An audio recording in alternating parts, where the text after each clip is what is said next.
Welcome to my YouTube channel guys. कैसे हैं आप लोग? हम फिर से वापस आ चुके हैं एक नए वीडियो के साथ। तो गाइस, अगर आपने अभी तक हमारे चैनल को सब्सक्राइब नहीं किया है तो अभी सब्सक्राइब करिए, साथ ही साथ बेल आइकन को भी दबा दीजिए ताकि आपको सारी अपडेट हमारे चैनल की मिलती रहे। हम अक्सर न्यूज के बहुत सारे वीडियोस अपने चैनल पे अपलोड करते रहते हैं, तो आप हमारे चैनल को सब्सक्राइब करेंगे तो आपको सारी अपडेट मिलती रहेगी। चलिए गाइस, वीडियो का मेन हिस्सा शुरू करते हैं। मैं आपको मिलता हूँ वीडियो के आखिरी में। हैं सुबह शाम, तो इस सागा को आप कैसे देखते हैं बैरिस्टर हमीद बशानी साहब?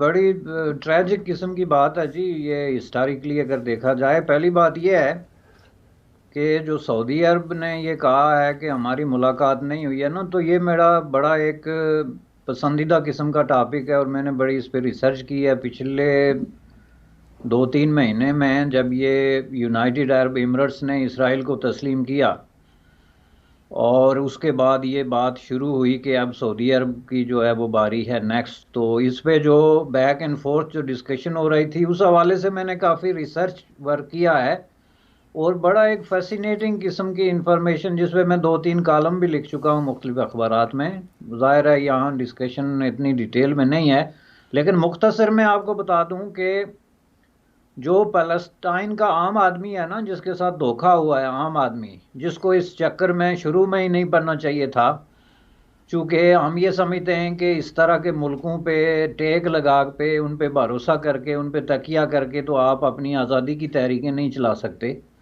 बल्कि मेरे नज़दीक तो ये एक तरह की आपके वतन दुश्मनी के अलामत होती है कि जब आप इस तरह के अनरिलायबल, मुतलिकल ऐनान, झूठे और मुनाफिक किस्म के लोगों पे तकिया करके तो अपने लोगों को मरवाना शुरू हो जाएं।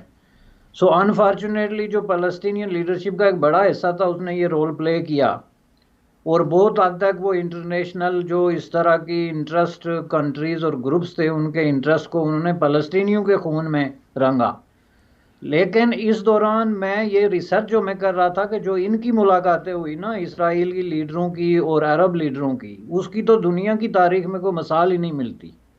यानी दोस्तों में भी इतनी मुलाकातें नहीं होंगी जो ये डिक्लेयर्ड किस्म के दुश्मन जो है ना इन्होंने आपस में किए हैं। कोई एक मुल्क उठा के आप मुझे बता दें जो सबसे अहम तरीन जियोग्राफिकली और हिस्टोरिकली और डेमोग्राफी के हवाले से नज़दीक तरीन मुल्क उर्दन है। कहते हैं जी 50% से भी ज़्यादा वहाँ पॉपुलेशन फ़लस्तीनियन की है। हिस्टोरिकली फ़लस्तीनियन ने उनको एक अपना रहनुमा के तौर पे भी डिक्लेयर किया हुआ था। वो लंबी एक बहस है कि जिसमें उनकी एक लेजिटिमेसी बनती थी कि they can speak for the people of Palestine on their behalf. तो इतने सारे उसके बावजूद सबसे पहले उर्दन की जो खुफिया मुलाकातें हुई हैं इजरायली लीडरों के साथ, और इजरायली लीडरों ने जो उर्दन की दौरे किए और उर्दन के शाह ने जो है वो भैंस बदल के जो है वो जो इजराइल के दौरे किए, उसकी तफसील एक पूरी किताब की ज़रूरत है। मैं आपको बता दूं सिर्फ इस चैप्टर के लिए को क्लियर करने के लिए। उसके बाद एक मुल्क भी काबिल ज़िक्र ऐसा नहीं, मिस्र को आप देख लें तो उसने तो खैर ओपनली इसराइल को तस्लीम किया और मैं समझता हूँ कि दुरुस्त किया, बजाय मुनाफकत करने के और दो चेहरे लगा के, एक चेहरा अपने अवाम को लिए और एक फ़लस्तीनियन के लिए, तो उनको इस तरह की मुश्किल में डालने के बजाय उन्होंने ठीक किया कि तस्लीम कर लिया बिल्कुल ओपन तौर पे। लेकिन बहुत सारे जो दूसरे मुल्क थे जो इसमें नाफकाना जो तर्ज अमल है उसका उन्होंने बरकरार रखा, जिसमें आप तुर्की को देख लें कि तुर्की ओपन फ्रंट पे हमेशा मुखालफत करता रहा इसराइल की और सबसे ज़्यादा करीबी ताल्लुकात उसके इसराइल के साथ हैं और सबसे ज़्यादा उसके जो बिज़नेस का वॉल्यूम है, मैं अगर आपको अदाद शुमार दूँ तो आप हैरान रह जाएंगे आज भी, यानी कोरोना के दौर में और इससे पहले ये जो इतना इनके दरमियान गर्मी सर्दी हुई उसके बावजूद। उसके बाद ईरान को देखें, सबसे बड़ा ठेकेदार ईरान बना रहा फ़लस्तीन काज का और अरबों के काज का उस सारे का। और हालत ये थी कि कोई दौर भी ऐसा नहीं रहा, इंक्लूडिंग इमाम ख़मैनी के पहले 3 साल के दौर में ओपनली जो है वो इसराइलियों के साथ उनका लेन देन होता रहा, असलाह के इशू पे, बहुत सारी चीज़ों पे। जितना ज़्यादा इलीगल आयल उस दौरान ट्रांसपोर्ट हुआ है, ये आप एक बुक भी आई है स्विट्ज़रलैंड बेस्ड एक जो बिजनेसमैन है, जो आयल का बिजनेसमैन, उसने दी। तो इन सब को आप मिला के देखें तो नॉट ये यूनाइटेड अरब एमिरेट्स और सऊदीज़, ये सारे जो हैं, जो पीछे बातें चलती थी कि जो वलीअहद है उसने एक खुफिया दौरा किया इसराइल का। ये सारी बातें जब इनकी तरदीद होती है तो वो सिर्फ पब्लिक कंजम्पशन के लिए होती है। हकीकत में कोई ऐसी खबर जो होती है ना, वो बिल्कुल ही आप उसको बेसरोपा नहीं कह सकते कि जी फलां ने दौरा किया, अनलेस के देयर इज उसकी जो है वो कोई वजह हो। तो ये इस तरह के दौरे होते रहे। सऊदी अरब पे पहले से ये बाकायदा प्रूव किस्म की चीज़ है कि वो इसराइल के साथ बहुत बड़ी टेक्नोलॉजी लेता रहा है, और उसमें ऐसी टेक्नोलॉजी भी उन्होंने ली है जिसके ज़रिए वो अपने अवाम की जो प्राइवेट इंफॉर्मेशन है, उनकी सर्विलेंस है, उनको मॉनिटर करने का जो तस्वर है, वो जो चीनी टाइप, वो भी उसमें शामिल है। तो मैं समझता हूँ कि ये तो एक धोखाधड़ी है, एक तो पैलेस्टाइन काज के नाम पे, दूसरा ये धोखाधड़ी और बहुत बड़ा फ्रॉड है मुस्लिम उम्मा के नाम पे कि इनके दरमियान कोई यूनिटी है और ये कोई एक तरह सोचते हैं या इनको एक दूसरे का जो है वो दुख दर्द है। राज वाला भी इस तरदीद का, तो आप मुझे बताएं कि ये तरदीद कैसे हो सकती है। आप राइटर से लेके तो CNN तक जितने बड़े बड़े आपके काबिल एतबार किस्म के इदारे हैं, उन्होंने इसको रिपोर्ट किया है कि ये मुलाकात हुई है। और अगर ये रिपोर्ट उन्होंने गुज़श्ता 50 साल इस तरह की झूठी नहीं की, तो आज आके उनको ऐसी क्या ज़रूरत पड़ गई कि वो बेचारे सऊदी वालों के लिए इस तरह की कोई रिपोर्ट लेके आ जाएंगे। तो सीधी बात यह है कि वो लोगों का रिएक्शन जो है वो देख रहे हैं, और चूंकि वहाँ पे जिस तरह की गवर्नमेंट है is not with the consent of the people, कोई कंसल्टिंग प्रोसेस नहीं है, किसी तरह की कोई इस तरह की चीज़ नहीं है, तो उसकी मौजूदगी में ज़ाहिर है वो बहुत ज़्यादा इनसिक्योर फील करते हैं इस तरह की चीज़ों पे।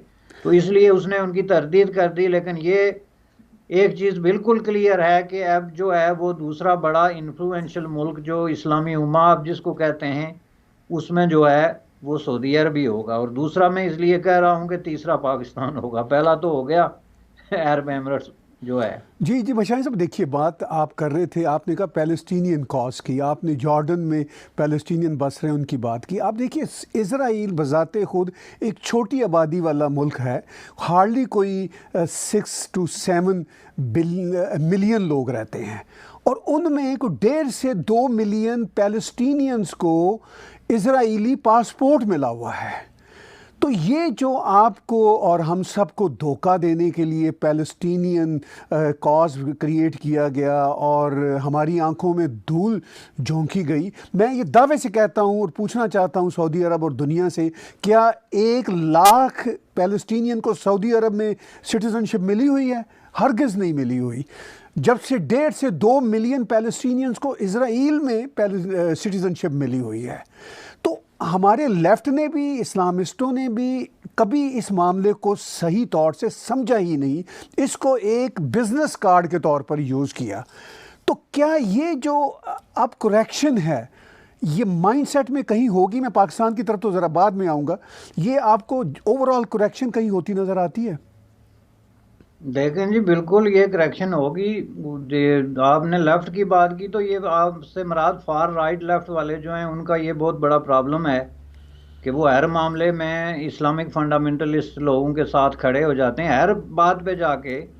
तो उनका आपस में जो है वो डाखान हम जो कहते हैं ना हमारी ज़बान में मिल जाता है। आप कश्मीर में देखें, फार राइट लेफ्ट जो है उसका और फार राइट का आपस में जो है वो जाके वो एक उस पर खड़े हो जाते हैं, हालांकि वहाँ बिल्कुल एक डिफरेंट किस्म की सिचुएशन है। इसी तरह पैलेस्टाइन के अंदर जो मूवमेंट है या जो एनार्की है या जो केयास है आप उसको कह लें, वो सारे का सारा को आज़ादी की तहरीक या हुकूक की जंग नहीं है। उसमें बहुत सारे इस्लामिक फंडामेंटलिस्ट हैं, उसमें बहुत सारे ऐसे बर्बरियत पसंद किस्म के खून आशाम किस्म के गिरोह भी हैं जिनका काम वहाँ पे कत्ल गारत गरी के नाम पे जो है वो दौलत बनाना और अपने मामलात सीधे करना है।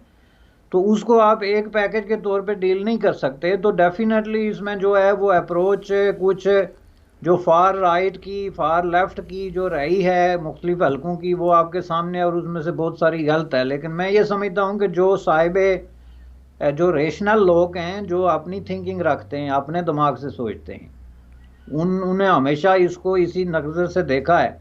और हम ये समझते हैं कि पैलेस्टाइनियन के साथ अगर अरब जो है वो होते मुखलिस, तो आप मुझे ये बताएं कि अरबों ने उनके साथ, उनके महाजरीन के साथ जो सलूक किया है वो दुनिया के किसी मुल्क में किया है? यूरोप में आप देखें फ़लस्तीनी अपने आप को कोई चीफ गेस्ट समझते हैं, नाक से माखी नहीं उड़ाने देते। मैंने खुद अपनी आंखों से देखा है, ये फ्रांस में, ये इधर उधर जहाँ भी आप देख लें, जो लोकल पॉपुलेशन को उन्होंने दीवार से लगाया हुआ है इस नाम पे, लेकिन अरब कंट्रीज के अंदर उन तो दोस्तों यहाँ पर वीडियो का होता है दी एंड। आप यहाँ से वीडियो छोड़कर जा सकते हैं। आपने देखा कि सऊदी अरेबिया और इजराइल के जब से रिलेशन बनने शुरू हुए हैं, मतलब जब नेतन्याहू ने, इजराइल के प्राइम मिनिस्टर नेतन्याहू ने सऊदी अरेबिया के विजिट की और मोहम्मद बिन सलमान MBS से मिले हैं, उसके बाद से पाकिस्तानी मीडिया में खलबली मच गई है। पाकिस्तानी ऐसा सोच रहे हैं कि इजराइल ने क्या गुनाह कर लिया। इजराइल ने, मतलब इजराइल और सऊदी अरेबिया की दोस्ती को देखकर पाकिस्तानी मीडिया इस तरीके से तिलमिलाया हुआ है कि उन्होंने अपने मीडिया शोज में सऊदी अरब के लोगों को काफिर तक बोलना शुरू कर दिया। आपने देखा होगा जैद हामिद, उन्होंने सऊदी अरेबिया के लोगों को काफिर बोलना शुरू कर दिया, इस्लाम के दुश्मन बोलना शुरू कर दिया। इस तरीके की बातें शुरू हो गई पाकिस्तानी मीडिया में। हालांकि कुछ पाकिस्तानी पत्रकारों ने ऐसा भी बोला कि सऊदी अरेबिया के साथ पाकिस्तान को रिलेशनशिप नॉर्मल कर लेना चाहिए, पाकिस्तान को अपने पासपोर्ट से हटा देना चाहिए। This passport is not allowed for Israel. अब ये शब्द हटा लेना चाहिए और पाकिस्तान को, इजराइल को एज अ कंट्री कंसिडर कर लेना चाहिए, जो कि 1947 से पाकिस्तान नहीं कर रहा है। तो दोस्तों, इस वीडियो में ताहिर गोरा और हामिद बसानी ने इसी बात को लेकर डिस्कस किया और हामिद बसानी ने बोला अगर पाकिस्तान इजराइल को एज अ कंट्री कंसीडर करता है तो ये शायद उन लोगों के लिए सबसे बड़ा झटका होगा जिन्होंने ज़िंदगी भर नफरत बेची है इजराइल और हिंदुओं के प्रति, क्योंकि ये हनूद ऐसी कुछ बातें जो हदीसों में कोट करके अपने आप को बोलते हैं कि यहूदी तुम्हारे सबसे बड़े दुश्मन, हिंदू तुम्हारे सबसे बड़े दुश्मन, क्रिश्चियन तुम्हारे सबसे बड़े दुश्मन, इस तरीके की बातें ये हमेशा करते रहे। तो दोस्तों, आपको इस वीडियो देखकर क्या लगा कमेंट बॉक्स में ज़रूर शेयर करें। वीडियो को देखने के बाद वीडियो को लाइक करें, शेयर करें, चैनल को सब्सक्राइब करें। धन्यवाद दोस्तों वीडियो देखने के लिए।